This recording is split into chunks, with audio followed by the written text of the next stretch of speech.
찬양 감사합니다. 주님의 은혜를 찬양했습니다. 다시 일어나게 하시고 웃게 하시는 사랑의 위로의 하나님을 찬양했습니다. 귀한 은혜가 우리 가운데 있는 줄 믿습니다. 말씀 보겠습니다. 하나님의 말씀 여호수아서 5장 1절부터 9절까지 말씀입니다. 여호수아서 5장 1절부터 9절 말씀.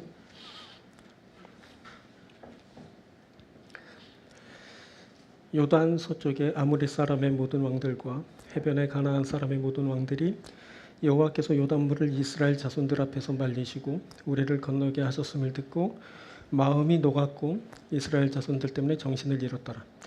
그때 여호와께서 여호수아에게 이르시되 너는 부싯돌로 칼을 만들어 이스라엘 자손들에게 다시 할례를 행하라 하시매 여호수아가 부싯돌로 칼을 만들어 할례산에서 이스라엘 자손들에게 할례를 행하니라.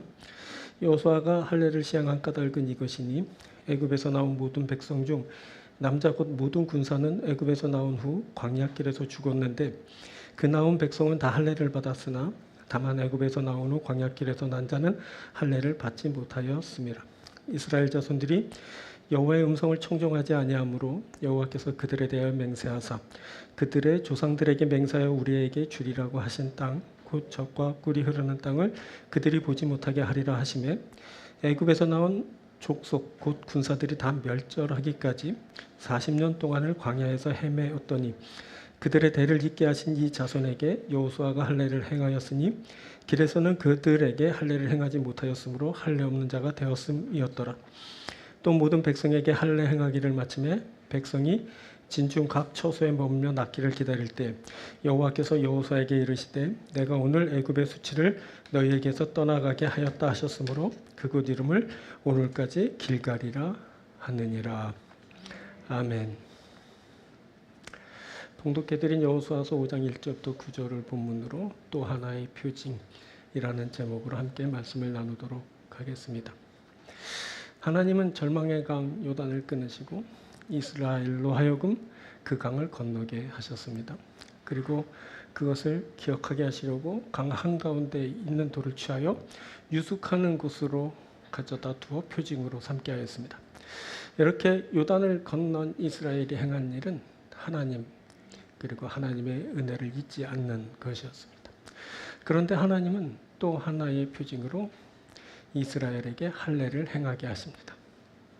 자, 갑작스럽고 당황스럽습니다. 이제 막 요단을 건넌 사람들에게 왜 할례를 행하라고 하셨을까요?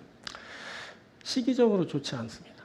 요단을 건너 한껏 사기가 오른 지금이 성을 공략할 적기입니다. 이때를 놓치면 언제 다시 이런 기회가 올지 알 수 없습니다. 장소도 아닙니다. 요단을 건넜으니 이제 적진입니다. 언제 적들이 쳐들어올지 알 수 없습니다. 만일 그때 할례를 행한 후에 적들이 기습해 온다면 앉아서 그냥 당하게 될 겁니다. 그리고 앞으로 갈 길이 멉니다. 넘어야 할 성이 많습니다. 신속하게 길을 가야 할 겁니다. 그래야 원하는 기간 안에 약속의 땅을 차지할 수 있을 겁니다. 그런데 그 중요한 시점에 그 위험한 장소에 그 신속을 요하는 그곳에서 하나님은 할례를 행하라 라고 하셨습니다. 자, 이것은 이스라엘이 약속의 땅을 차지하기 전에 반드시 갖추어야 될 또 하나의 표징이 있기 때문입니다. 이것을 갖추어야 약속의 땅을 차지할 수 있습니다. 이것을 갖추어야 그 땅을 마음껏 누릴 수 있습니다. 그래서 하나님은 갈 길이 바쁜 이스라엘의 발을 붙들면서 또 하나의 표징을 갖추게 하셨습니다. 할례입니다. 오늘은 이 또 하나의 표징으로 할례를 행하게 하신 것에 대한 말씀을 나누도록 하겠습니다. 오늘은 세 부분으로 나누게 될 겁니다. 오늘 말씀을 나눌 때 저와 여러분에게 하나님의 크신 은혜가 함께하게 될 줄 믿습니다. 자, 첫 번째 그 표징은 언약의 표징입니다. 이것은 내가 하나님의 언약의 백성이라는 것을 다시 확인하고 또 다시 갖추게 되는 그것을 말하는 겁니다. 이 할례를 행하는 일로 언약이 회복되는 일이 있게 됩니다. 이 할례를 행하는 일로 저들의 수치가 떠나는 일이 있게 됩니다. 이것은 저들을 갖게 하는 새로 고침의 역사였습니다. 자, 먼저 할례는 하나님과의 언약의 상징입니다. 오래전 하나님은 아브라함에게 할례를 행하게 하시면서 언약을 맺으셨습니다. 너희 중 남자는 다 할례를 받으라. 이것이 나와 너희와 너희 후손 사이에 지킬 내 언약이니라. 그때 그의 나이 99세였습니다. 아브라함이 99세 때 여호와께서 아브라함에게 나타나서 그에게 이르시되 99세 늙었습니다. 자, 그런데 하나님은 그를 아브람이 아니라 열국의 아버지란 뜻의 아브라함이라 명명하여 주시고 언약을 맺으시면서 번성함, 그리고 또 함께 하심으로, 그리고 또 지금 여호수아가 차지하기 위해 들어가는 가나안 땅을 기업으로 축복하시면서 그렇게 언약을 맺으셨습니다.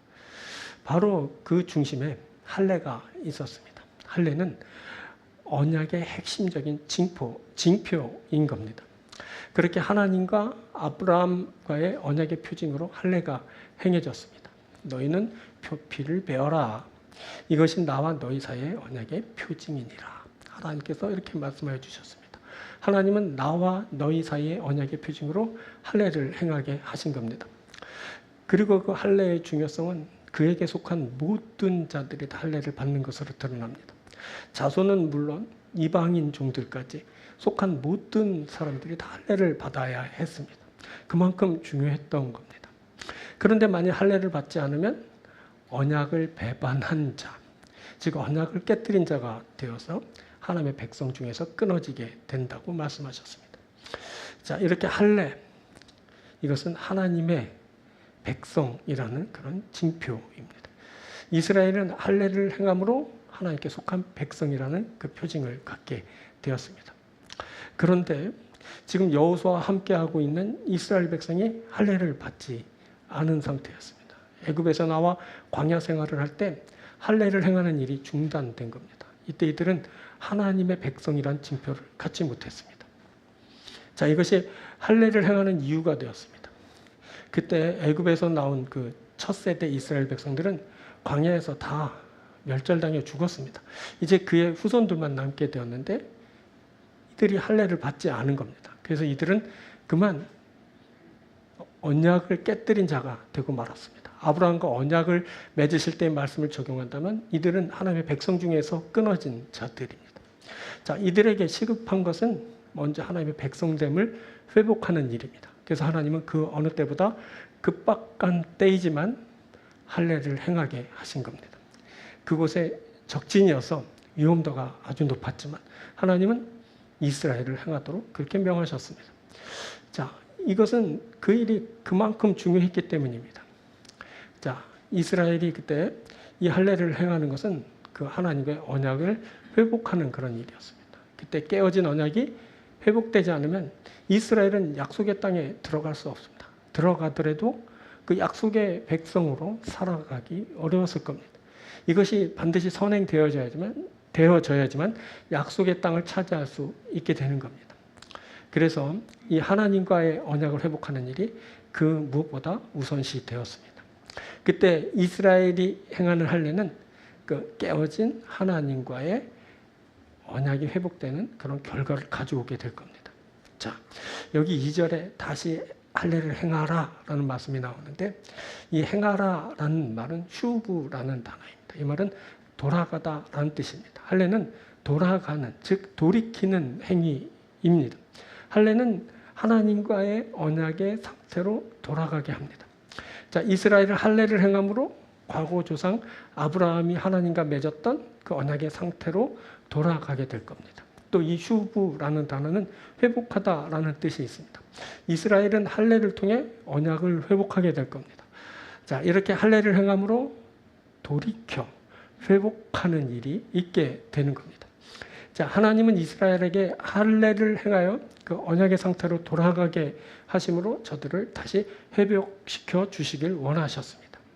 이제 이스라엘 백성들은 할례를 행함으로 하나님과의 언약이 갱신되고 그리고 회복되어 갱신되고 있다는 사실을 이제 확인하게 됩니다. 할례는 과거 그 선조들과 하나님과 맺었던 그 언약을 이제 상기시켜주고 백성들이 다시 하나님의 백성으로 언약의 백성으로 이제 살아가게 되는 그 일을 가져오게 됩니다.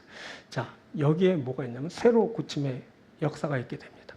이제 할례를 받은 백성들은 거룩한 존재로서의 새로운 삶을 이제 만나게 됩니다. 할례는 하나님의 거룩한 백성이 되었다는 표징입니다.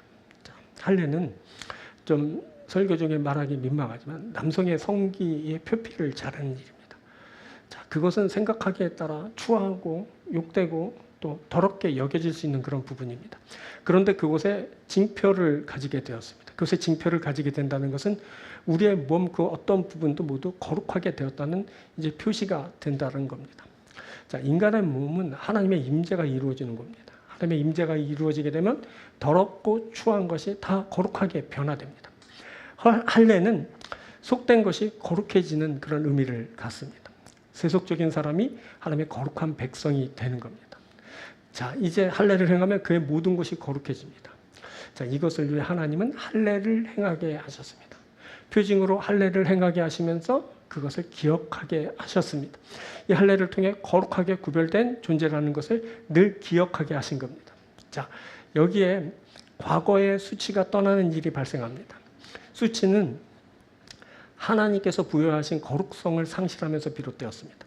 백성들이 하나님을 저버리면서 애굽의 노예로 전락하게 되었고 저들의 수치가 그곳에 있게 된 겁니다. 이제 하나님이 저들의 수치를 떠나게 하십니다. 여기 9절에서 내가 오늘 애굽의 수치를 너희에게서 떠나가게 하였다라는 말씀이 나오는데 이 떠나가게 하였다라는 말로 갈랄이란 단어가 쓰였습니다. 이 말의 뜻은 굴리다라는 뜻입니다.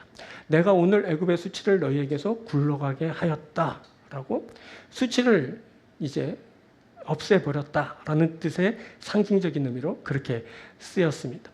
이스라엘은 할례를 행한 후에 그곳을 바퀴라는 뜻의 길갈이라 이름하였고 이 말은 갈랄의 수사적 기교로 그렇게 말해진 겁니다. 자, 하나님이 저들의 수치를 바퀴가 굴러가듯 굴려버리셨습니다. 이스라엘 수치가 하나님에 의해서 그렇게 떠나게 된 겁니다. 이로써 이스라엘 백성들은 다시 거룩성을 회복한 사람이 되었습니다. 그 표징으로 이스라엘은 다시 할례를 행한 사람이 되었습니다. 자, 그때 하나님은 이스라엘의 거룩성을 회복시켜 주실 때 다시 할례를 행하라 라고 하셨습니다. 여기서 쉽게 지나칠 수 있는 말 다시라는 말이 중요하게 읽히게 됩니다. 그때 하나님은 다시 자손들에게 할례를 행하게 하셨습니다. 이 말은 저들에게 다시 은총이 있게 되었다라는 것을 뜻합니다. 다시라는 말, 이 센이라는 말은 두 번째라는 뜻이 있고 또다시, 그 다음 뭐 이런 뜻인데 만일 이 다시의 은총이 없다면 두 번째가 없고 또다시가 없고 그 다음이 없다라는 겁니다. 그러면 거기서 끝나는 겁니다. 그래서 이 다시가 중요한 겁니다. 이는 또 다른 기회를 말하고 이 기회는 회복의 기회입니다. 이 기회를 기회로 만난 사람이 여러분 회복되는 겁니다.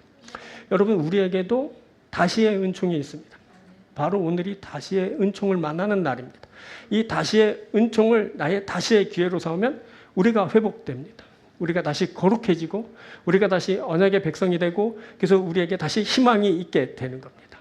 이 다시의 은총을 만난 사람은 하나님의 약속의 나라로 들어가게 됩니다. 자, 마가복음서를 보면 예수님이 이런저런 일을 행하실 때 다시 행하시는 일이 있으셨습니다. 자, 가르침을 베푸실 때 예수님은 무리를 다시 불러 듣고 깨달을 때까지 말씀하여 주셨습니다. 무리를 다시 불러 이르시되 너희는 다 내 말을 듣고 깨달으라. 자, 치유를 행하실 때는 한 번, 두 번 될 때까지 다시 안수하여 주셔서 눈먼 자가 밝히 볼 수 있도록 하셨습니다. 이에 그 눈에 다시 안수하심에 그가 주목하여 보더니 나아서 모든 것을 밝히 보느니라. 자, 제자들에게 십자가를 앞두시고서 두 번, 세 번 다시 자신이 넘겨지고 능력을 당하고 죽임을 당할 것을 그러나 살아나서 다시 부활하실 것을 말씀하여 주셨습니다. 예루살렘으로 올라가는 길에 예수께서 다시 12 제자를 데리시고 자기가 당할 일을 말씀하여 이르시되 이렇게 주님은 다시 행하시는 분입니다. 다시 행하셨습니다. 될 때까지 행하셨습니다. 이루어질 때까지 행하셨습니다. 이것은 주님께서 우리가 될 때까지 은혜를 주시는 분이라는 것을 말하는 겁니다. 주님은 깨달을 때까지 다시 말씀하여 주십니다. 완전 치유될 때까지 다시 안수하여 주십니다. 십자가에 대해서는 제자들이 그것을 이해할 수 있도록 다시 또다시 말씀하여 주셨습니다. 여러분, 우리에게 이 다시의 은총이 있습니다. 우리가 주님 앞에서 다시라는 기회를 얻습니다. 우리는 다시 되는 사람들입니다. 우리가 다시 새롭게 됩니다. 우리가 다시 거룩하게 됩니다. 우리가 다시 세워집니다. 그래서 우리가 다시 언약의 백성입니다. 사랑하는 여러분, 우리가 다시 회복될 겁니다. 새롭게 다시 되는 일이 우리 가운데 있게 될 겁니다. 이 다시의 은혜가 오늘 여기에 있습니다. 여러분, 이 다시의 은총을 붙드십시오. 다시 되십시오. 다시 세워지십시오. 다시 거룩해지십시오. 다시 하나님의 사람이 되시고, 다시 축복의 사람이 되시고, 다시 하나님 나라에 합당한 사람이 되십시오. 우리에게서 지금 다시 되는 역사가 있고, 회복되는 역사가 있고, 갱신되는 역사가 일어나게 되는 겁니다. 바로 새로 고침의 역사입니다. 하나님은 오늘 말씀을 통해서 이 다시의 은총을 우리에게 주시는 겁니다. 새롭게 고쳐서 새롭게 되는 여러분들 되시고 하시고 바라고 다시의 은혜를 여러분 꼭 만나서 다시 되는 여러분들이 되기 주의 이름으로 축원합니다. 우리는 누구냐? 우린 누구예요? 다시 되는 사람이에요. 우리는 다시 세워지는 사람들입니다. 다시 거룩한 백성입니다. 다시 언약을 간직한 사람들입니다. 이 은혜가 사랑하는 여러분들에게 있게 되길 주의 은혜로 축원드립니다. 두 번째는 은혜의 표징입니다. 내가 하나님의 은혜를 받았다는 표징을 갖게 되는 것을 말합니다. 자, 할례를 행하는 일로 언약이 회복되는 일이 있게 되었습니다. 할례를 행하는 일로 저들의 수치가 떠나게 됐습니다. 이스라엘이 새롭게 되는 새로 고침의 역사를 만나게 되었습니다. 이제 이스라엘은 하나님의 은혜 받은 자라는 표징을 가져야 됩니다. 이 하나님의 은혜 받은 자라는 표징을 가질 때 저들이 약속의 땅의 온전한 주인이 될 수 있습니다. 자, 그것을 상징하는 것이 바로 할례입니다. 할례는 표징으로 저들이 하나님의 사람이라는 것을 확인해 줍니다. 저들이 하나님의 택한 백성이요 민족이라는 사실을 알리게 됩니다. 이 모든 것은 이스라엘이 하나님의 은혜를 받은 자라는 것을 말해 줍니다. 자, 하나님은 이것을 기억하라고 이스라엘에게 할례를 행하게 하십니다. 그 일은 남자들의 몸에 흔적을 갖는 겁니다. 자, 이들은 자신을 볼 때마다 이것을 확인하게 될 겁니다. 나는 야훼의 사람이다 라는 것을 확인하게 되는 겁니다. 자, 그래서 이들은 자신이 하나님의 거룩한 사람이라는 것을 끊임없이 확인하고 확인할 때마다 또 상기하고 하나님의 백성답게 살아가는 자들이 되는 겁니다. 자, 근데 문제가 있습니다. 바로 할례를 행하라고 하는 그 시점이 문제입니다. 아까도 말씀드렸지만 이제 막 요단강을 건넜습니다. 이 요단강을 건넜다는 것은 이스라엘의 사기를 한껏 끌어올렸습니다. 보니까 그때 가나안 사람들이 다 마음이 녹아내렸습니다. 이스라엘은 그에 반해 사기가 막 하늘을 찌를 듯했습니다. 이 사기가 높았을 때 빨리 쳐들어가서 성을 차지해야 할 것 같습니다. 언제 다시 절망의 기운이 불어서 이스라엘 백성들이 낙담케 될지 모릅니다. 이들은 때만 되면 낙담하고 포기하는 선수들입니다. 그래서 지금이 적기인 겁니다. 빨리 쳐들어가야 합니다. 그리고 요단강을 건넜다는 것은 이들이 있는 곳이 적진이라는 것을 알려줍니다. 이미 적진에 딱 들어와 있는 겁니다. 그러면 뭐 경계를 강화하고 언제든 있을 수 있는 전투에 대비해야 됩니다. 이때 전운이 감돌았고 이미 전투 상황입니다. 이때가 중요합니다. 이때 몸에 이상이 생기면 여러분 낭패입니다. 그런데 하나님은 갑자기 할례를 행하라고 하십니다. 뭐라고요? 할례를 행하라고요? 지금 이 상황에서요. 그때 할례를 행하는 것은 정말 어려운 일이었습니다. 이 일은 군사들의 사기에 영향을 줄 겁니다. 이제 사기가 한껏 끌어올려졌는데 할례는 그 리듬을 끄고 그 맥 빠지게 하는 일이 되고 말 겁니다. 군사들의 몸에 칼을 대면서 끔찍한 고통에 저들이 며칠을 이제 고생해야 됩니다. 자, 영문을 모르겠다는 그 불평이 여기저기서 터져 나오게 되겠죠. 그러면 곧 치르게 될 그 여리고 점령작전은 큰 타격을 받게 될 겁니다. 자, 그리고 할례를 받으면 당분간 몸의 행동에 제약이 따르게 됩니다. 그때 만일 적이 쳐들어온다면 그냥 앉아서 당해야 하는 겁니다.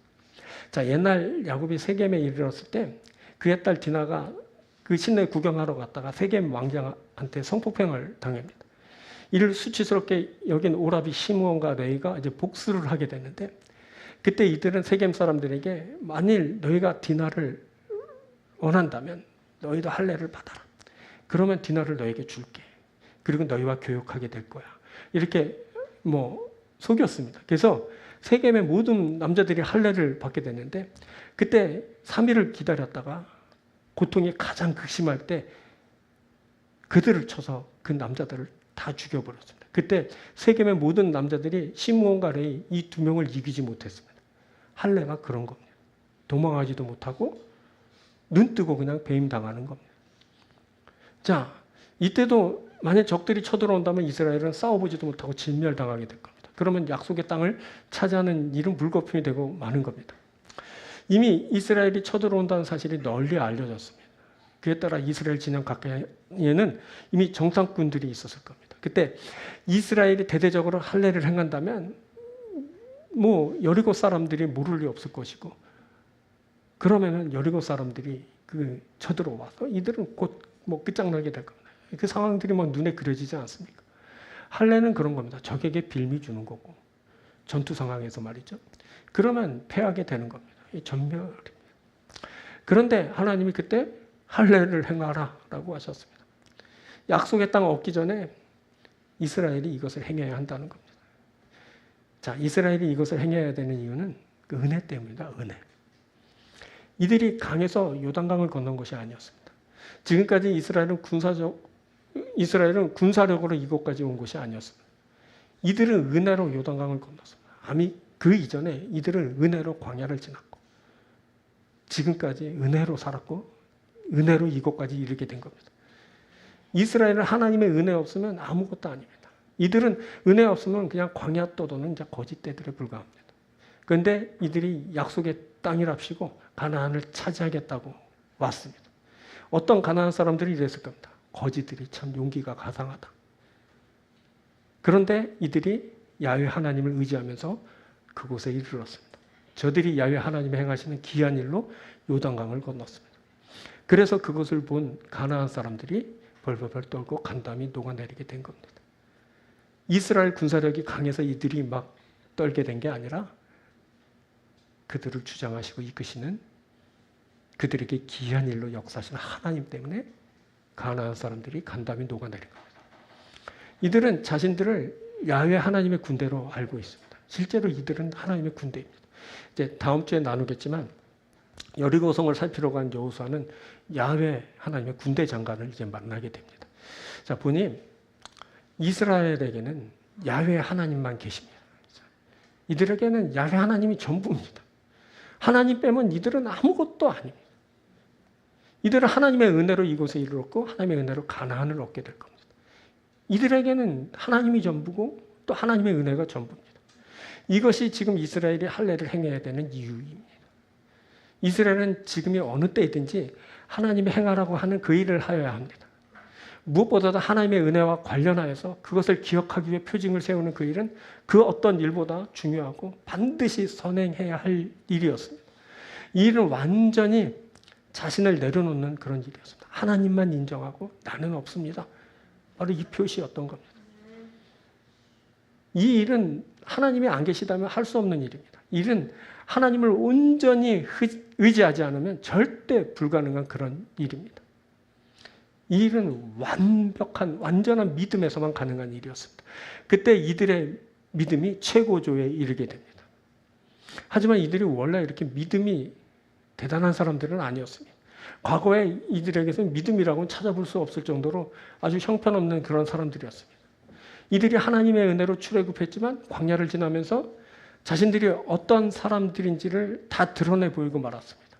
이들은 틈만 나면 하나님을 원망하고 하나님이 베푸신 것에 불평하고 반성 없이 문제만 생기면 책임을 전가하기에 바빴습니다. 이들은 하나님의 말씀을 거역하면서 애굽의 노예로 회개하려는 시도를 하곤 했습니다. 자, 출애굽한 지 2년이 지나서 이스라엘이 가데스 바네아에 이르렀을 때 하나님은 저들을 가나안 땅으로 이끌어 들이고자 했습니다. 근데 그때 이스라엘 백성들은 하나님의 명령을 거역했습니다. 그때 이스라엘 백성들은 야훼 하나님께서 우리를 미워하셔서 멸하시려고 우리를 애굽 땅에서 인도해 내셨다고 원망했습니다. 자, 이들은 대적들이 자신들보다 장대하고 그 성곽들이 커서 하늘까지 닿았다면서 낙심하였습니다. 하나님은 그래서 그들에게 무서워하지 말라고, 두려워하지 말라고 막 용기를 주셨고, 하나님께서 너희를 위해 싸우실 거라고까지 말씀하시고, 사람이 자기 아기를 아는 것처럼 너희를 안으셔서 인도하셨다고 그렇게 위로하시면서 그렇게 용기를 주셨지만, 이스라엘은 야훼 하나님을 믿지 않았습니다. 이렇게 말합니다. 이 일에 너희가 너희의 하나님 여호와를 믿지 아니하였도다. 믿지 않았습니다. 믿음 없는 사람. 한마디로 이들은 믿음 없는 백성들이었던 겁니다. 이들은 노예 근성을 버리는데 번번이 실패하고 말았습니다. 하나님 원망하고 책임 전가하기 바쁘고 하나님 말씀 그 뜻 거역하고 틈만 나면 과거로의 회기를 꾀하는 그야말로 노예 근성만 잔뜩 지닌 그런 사람들이었습니다. 그것은 믿음은 물론이고 뭐 사랑, 희망 뭐 이런 거 뭐 없었습니다. 그때 이들의 본질은 뭐냐? 믿음 없음 그것이었습니다. 그래서 다시 이들은 하나님의 백성답게 되어야 합니다. 다시 할례를 행하면서 하나님에 대한 믿음을 회복해야 합니다. 이 일은 자신을 완전히 내리면서 가능한 일이고 그러면서 회복되는 일입니다. 온전히 자신을 내리고 하나님을 인정하고 하나님의 은혜를 사모하는 겁니다. 하나님의 백성다움은 하나님의 은혜로 이루어집니다. 하나님의 백성은 은혜로 세워지고 은혜로 살아갑니다. 하나님의 백성은 믿음으로 자신을 내리고 은혜로 나아가는 사람들입니다. 이 내려놓음이 완성될 때 그곳에 하나님의 은혜가 역사하게 됩니다. 자, 이 일이 있기까지 고통을 감수해야 됩니다. 할례를 받고 고통을 감수했던 이스라엘 사람들처럼 자신을 온전히 내리면서 하나님의 은혜를 만나기 전까지 사람은 연단의 과정을 거치면서 그 모든 고통의 시간을 지나야 하는 겁니다. 그 연단의 과정, 고통의 시간이 지나면서 사람은 점차 하나님의 사람답게 됩니다. 믿음의 사람으로 세워지게 됩니다. 그때 노예 근성이 사라지게 됩니다. 여러분, 노예 근성은 내가 제거하는 것이 아니라 하나님의 은혜로 떠나게 되는 겁니다. 노예의 수치를 떠나게 하시듯 그 노예 근성도 하나님께서 떠나게 하시는 겁니다. 이제 하나님의 사람은 이 하나님의 은혜에 대한 표징을 갖게 됩니다. 은혜로 말미암았고 은혜로 말미암게 될 것이라는 표징을 갖게 되는 겁니다. 그때 은혜 없이는 들어갈 수 없는 그곳에 이들이 들어가게 됩니다. 여러분, 약속의 땅은 우리 힘으로 들어가는 것이 아니라 은혜로 들어가는 겁니다. 이 말은 은혜 없으면 들어갈 수 없다는 겁니다. 오직 은혜로만 들어가는 곳, 그것이 바로 하나님이 약속하신 곳입니다.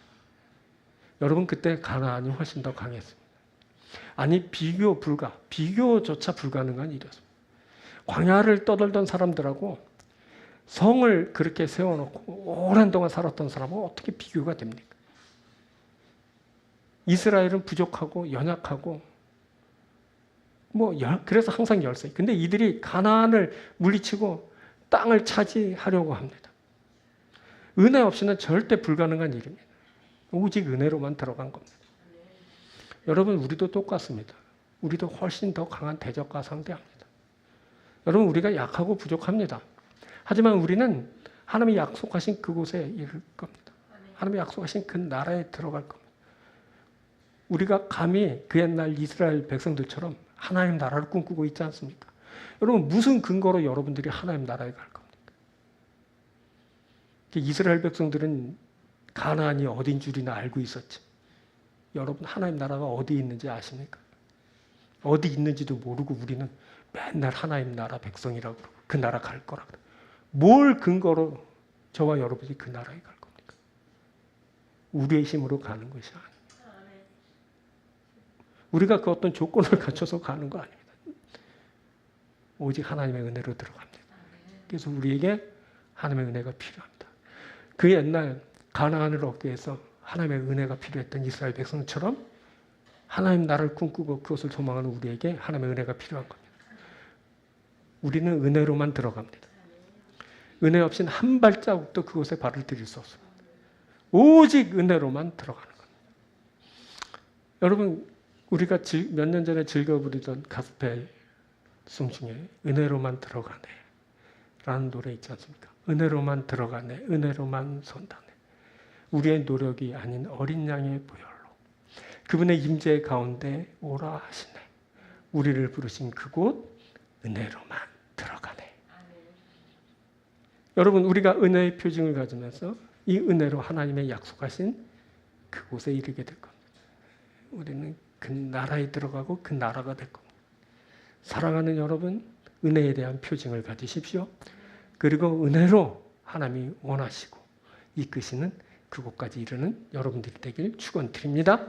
자, 세 번째는 청종의 표징입니다. 이것은 내가 하나님께 순종한다는 것을 표징으로 갖게 되는 것을 말합니다.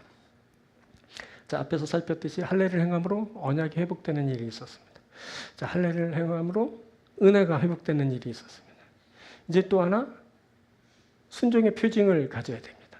이 순종의 표징을 가질 때 약속의 땅을 차지하는 일이 이제 진행됩니다. 이 말은 순종 없이는 땅을 차지하는 일이 진행되지 않는다는 말이기도 합니다.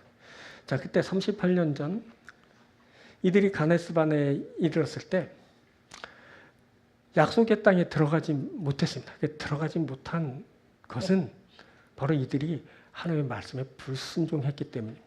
그때 이스라엘은 하나님의 명령을 거역하였습니다. 그러나 너희가 올라가기를 원하지 아니하고 너희 하나님 여호와의 명령을 거역하여. 이 거역하여라는 말인데 이 거역하다라는 말은 반역하다라는 말입니다.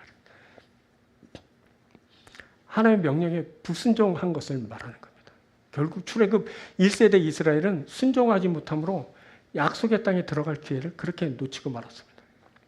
자, 이와 비슷한 개념으로 아까 말씀드린 아브라함과 하나님과 언약을 맺으실 때 할례를 받지 않으면 언약을 배반한 자가 돼서 하나님의 백성 중에서 끊어지게 된다고 말씀하셨는데 이 역시 하나님의 말씀에 불순종한 모습을 나타낸 겁니다. 내 언약을 배반하였습니다. 그렇죠? 불순종한 거죠. 순종하지 못한 거죠. 출애굽한 이스라엘 백성들은 말씀대로 하나님의 백성 중에서 끊어져 모두 광야에서 멸절을 당해야 됐습니다. 그 이유를 본문 6절에선 이스라엘 자손들이 여호와의 음성을 청종하지 아니함으로라고 말했습니다. 출애굽 1세대 이스라엘 백성들은 야훼의 음성을 청종치 않아서 광야에서 멸절을 당한 것이었습니다. 여기 청종이란 말은 샤마라는 단어인데 주의 깊게 경청하다. 우리가 설교 중에 매번 많이 다룬 단어입니다. 주의 깊게 경청하다라는 말입니다. 출애굽한 이스라엘 백성들은 야훼 하나님의 음성을 주의 깊게 경청하지 않았습니다. 그리고 이 청종이란 말은 순종하다라는 그런 뜻이 있습니다. 그때 출애굽한 이스라엘 백성들은 하나님의 말씀을 즉 순종하지 않았습니다. 주의 깊게 듣지 않고 주의 깊게 듣지 않으니 순종하는 일은 불가능했던 겁니다. 결국 이 출애굽 1세대 이스라엘 백성들은 야훼 말씀에 청종치 않음으로 경청치 않고 순종치 않음으로 약속하신 젖과 꿀이 흐르는 땅을 보지도 못하고 광야에서 헤매다가 모두 죽임을 당하고 말았습니다. 그때 불순종의 그 광야에서의 시간은 이스라엘의 신앙의 부재의 기간을 말하는 그런 기간이었습니다. 이 신앙의 부재는 곧 저들의 멸절의 이유가 되었습니다. 이들은 하나님의 말씀을 청종치 않았습니다. 이들은 40년 동안 광야를 헤매다가 결국 멸절을 당해야 했습니다. 본질은 뭐냐면 청종치 않은 겁니다. 그 외의 것은 다 부수적인 것입니다. 이들이 광야에서 끊임없이 하나님 앞에 문제를 제기하고 대적한 것은 모두 본질을 벗어난 그런 구식일 뿐입니다. 본질은 저들이 청종치 않았다라는 겁니다. 그래서 이들은 군사들이었지만 죽임을 피하지 못했습니다. 이들은 군사들이었지만 광야를 죽을 때까지 떠돌아 헤매야 다녀야 했습니다. 여러분, 사람의 강함의 문제가 아닙니다. 저들의 강함이 생존을 보장하거나 약속의 땅에 들어가는 이유가 되지 못합니다. 결국 저들은 강한 군사들이었지만 약속의 땅을 보지도 못하고 광야를 헤매다 그렇게 죽임을 당해야 했습니다. 자, 모든 것은 야훼 하나님의 말씀을 청종치 않음으로 일어난 일입니다. 이것은 그때 이스라엘 백성들의 신앙 상태를 그대로 반영한 것으로 애굽의 노예로 있을 때보다 더 처참한 저들의 신앙 상태를 여실히 보여줍니다. 이들은 그래도 할례를 행한 자들이었습니다. 노예로 살면서도 이들은 언약의 표징을 몸에 지녔습니다. 하지만 이들은 출애굽한 후 하나님의 말씀을 청종치 않았죠. 이들은 그래서 몸의 표징을 지니고도 그렇게 멸절을 당해야 됐습니다. 그런데 지금 여호수아와 함께하고 있는 이스라엘 백성들은 할례를 행하지도 않았습니다. 이 사람들이 걱정입니다. 할례를 행하고도 순종치 않아서 그렇게 광야에서 헤매는 삶을 살았고 결국 죽음을 맞아야 했던 그 아버지 세대 사람들을 보고 자란 그 사람들입니다. 이들은 아쉽게도 아버지들로부터 할례의 유산을 받지 못했습니다. 아버지들이 할례를 행하고도 광야에서 멸절을 당한 이유를 이제 짐작해야 합니다. 아버지들은 할례를 받았지만 그 할례에 합당한 삶을 살지 않았습니다. 이들은 할례를 우습게 여겼습니다. 그것이 할례를 자녀들에게 행하지 않은 것에서 그대로 다 드러나게 되는 겁니다. 아버지들은 할례를 몸에 행하고도 그것을 우습게 여긴 겁니다. 그래서 자녀들에게 할례를 베풀지도 않았습니다. 이들은 할례의 중요성을 알지 못했습니다. 그때 광야에서 할례를 받은 아이가 한 명도 없었습니다. 광야길이라는 특수성을 감안하더라도 그 40년 동안의 할례를 전혀 행하지 않은 것은 그것이 저들의 신앙 상태를 그대로 드러낸 것이라고 볼 수 있는 겁니다. 그래서 이들이 약속의 땅에 들어가지 못한 겁니다. 이들이 약속의 땅에 들어가지 못한 이유는 청종치 않아서 그렇습니다. 순종치 않은 겁니다. 야훼 하나님의 말씀을 우습게 여겼고 언약의 징표를 아주 경히 여겼던 겁니다. 그래서 자신들은 그렇게 살았고 자신들의 자녀들에게도 할례조차 행하지도 않은 겁니다. 이들은 하나님과 하나님께 속한 것들을 우습게 여긴 자들. 하나님이 거룩하라, 거룩하라 라고 말씀해 주셔서 거룩한 것과 무관한 삶을 살았습니다. 이들은 은혜를 받아 살면서도 그 은혜에 대해 제대로 반응하지 못한 사람들입니다. 매번 하나님께서 불기둥, 구름기둥으로 저들을 보호하시고 인도하시고 만나와 메추라기로 저들을 먹이셨지만 그 은혜를 받아놓고 저들은 그렇게 하나님의 은혜에 대해서 제대로 그렇게 반응하지 못한 겁니다. 이들은 택한 백성이었는데 택한 백성이라는 의식 없는 그런 사람들이었습니다. 이들이 그래서 하나님을 원망하고 베푸신 것에 불평하고 회개치 못하고 문제만 생기면 막 책임 전가해대고 말씀 거역하고 틈만 나면 노예의 삶으로 돌아가려고 그렇게 했던 겁니다. 그래서 걱정되는 것은 뭐냐? 언약의 표징을 몸에 지니고도 그렇게 광야에서 멸절당했는데 지금 표징을 갖지 못한 채 여호수아와 함께 그 가나안 땅으로 들어가고자 하는 그 자녀들이 걱정인 겁니다. 저들이 어떤 결과를 맺게 될까? 몸에 지니고도 그 언약과 무관하다면 몸에 지니지 못한 자들에게 희망이 과연 있을까? 이런 생각을 하게 되는 겁니다. 그래서 하나님은 그 시점에 만사를 제쳐놓고 할례부터 행해라 이렇게 말씀해 주시고 빨리 할례를 행해서 거룩성을 회복하고 하나의 백성이라는 그 자의식을 회복하고 너희가 택한 민족이라는 것을 알아라. 그 표징을 너의 몸에 새겨라. 이렇게 하나님께서 명령하신 겁니다. 그런데 이렇게 명령했다고 다 되는 것은 아닙니다. 청정치 못한 자들은 하나님의 사람이라는 표를 몸에 가질 수가 없습니다. 이건 받고 싶어도 안 되는 겁니다. 끊임없이 하나님의 말씀은 선포되고 하나님의 뜻은 알려지지만 많은 사람들이 그 말씀을 놓치고 그 뜻을 저버리고 왜 그러냐?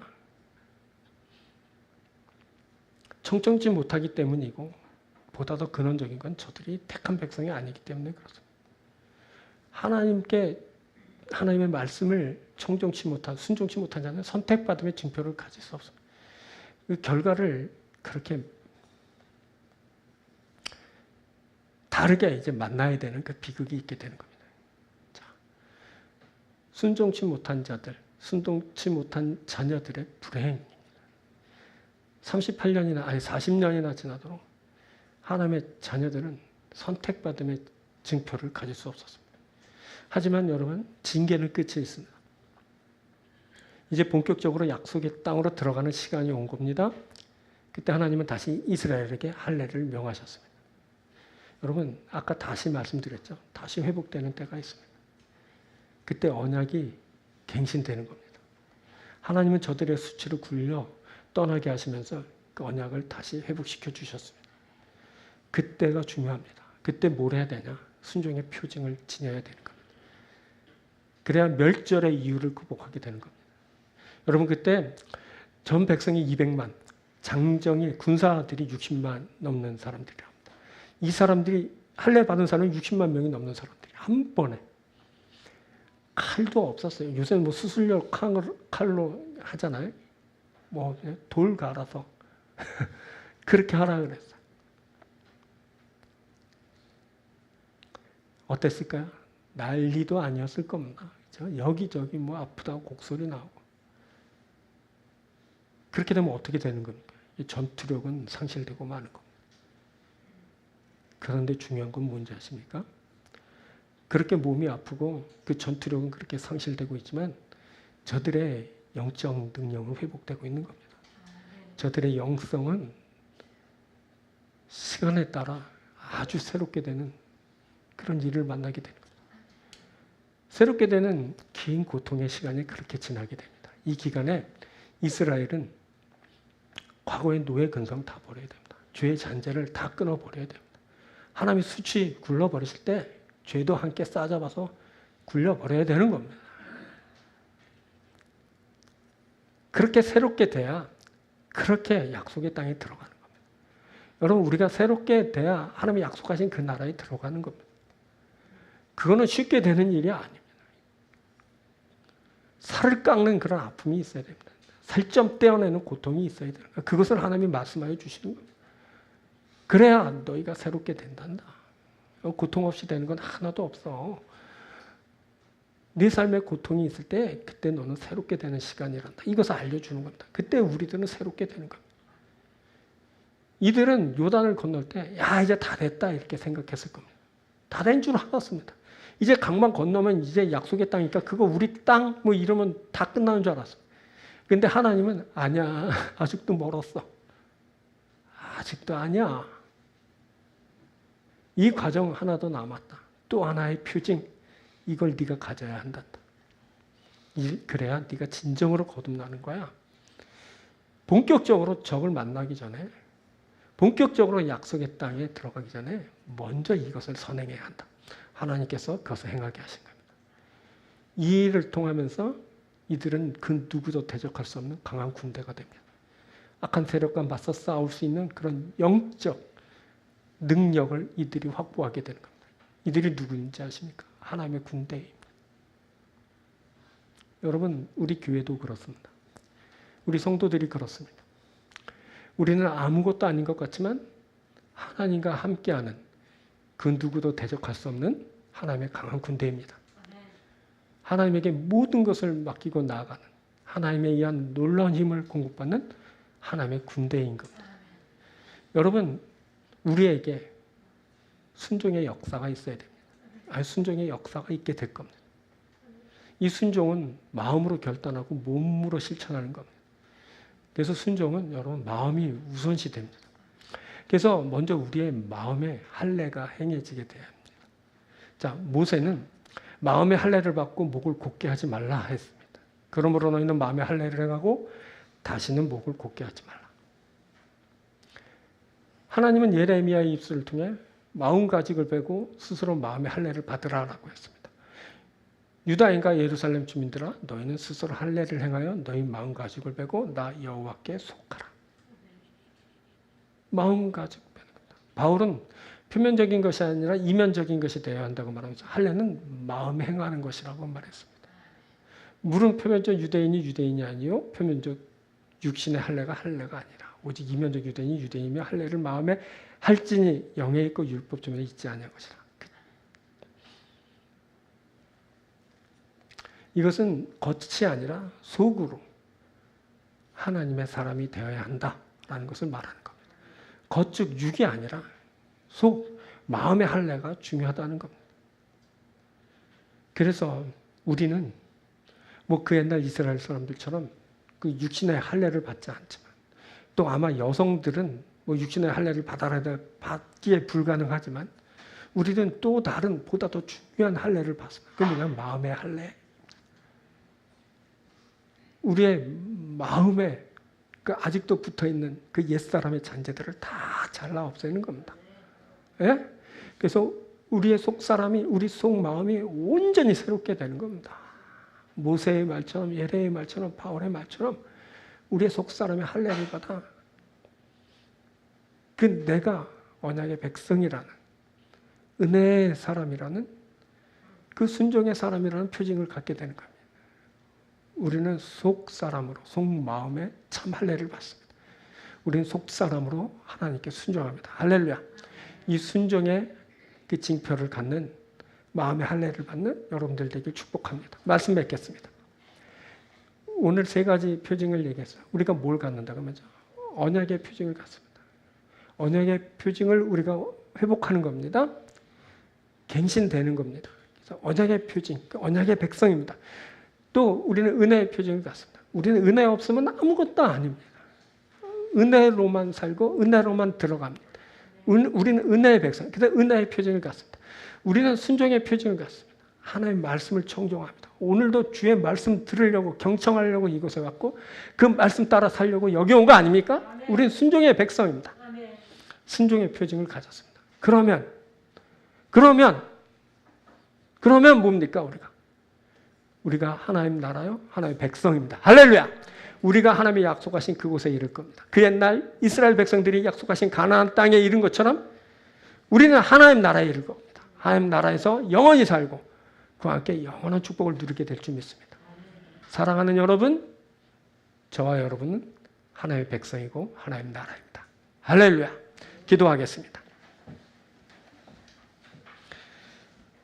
우리가 마음의 할례를 받으면서